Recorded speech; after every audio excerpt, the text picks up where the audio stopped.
সাভারে জাতীয় টিকাদান কর্মসূচির উদ্বোধন করা হয়েছে। ২৯ জুন রোববার সকালে সাভার উপজেলা স্বাস্থ্য কমপ্লেক্সে এ কর্মসূচির আনুষ্ঠানিক উদ্বোধন করেন ঢাকা ১৯ আসনের সংসদ সদস্য ডাক্তার দেওয়ান মোহাম্মদ সালাহউদ্দিন বাবু। এ সময় তিনি বলেন, শিশুদের বিভিন্ন সংক্রামক রোগ থেকে সুরক্ষা নিশ্চিত করতে নিয়মিত টিকাদানের কোনো বিকল্প নেই। তিনি অভিভাবকদের নির্ধারিত সময়সূচি অনুযায়ী শিশুদের টিকা গ্রহণ নিশ্চিত করার জন্য আহ্বান জানান। অনুষ্ঠানে সাভার উপজেলা স্বাস্থ্য ও পরিবার পরিকল্পনা কর্মকর্তা ডাক্তার আশিকুর রহমান, স্বাস্থ্য বিভাগের কর্মকর্তা, চিকিৎসক, নার্স এবং বিভিন্ন পর্যায়ে সরকারি কর্মকর্তারা উপস্থিত ছিলেন।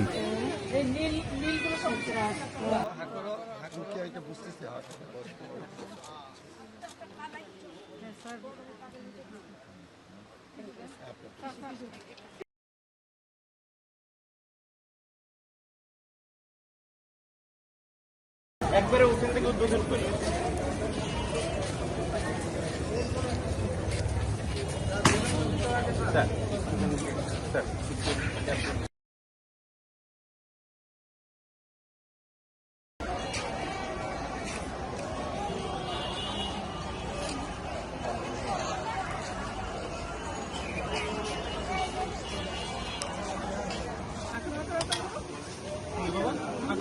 আপনার বাচ্চার বয়স কত?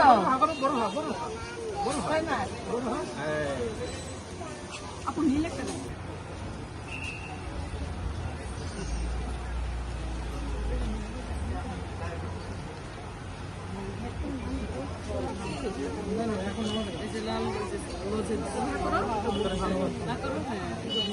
টাকা স্যার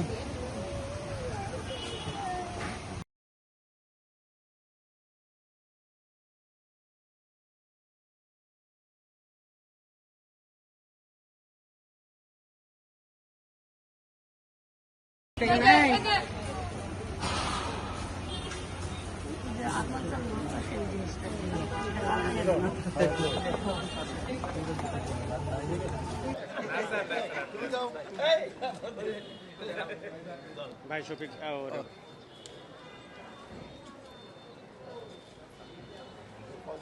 আপনি একটু দেন।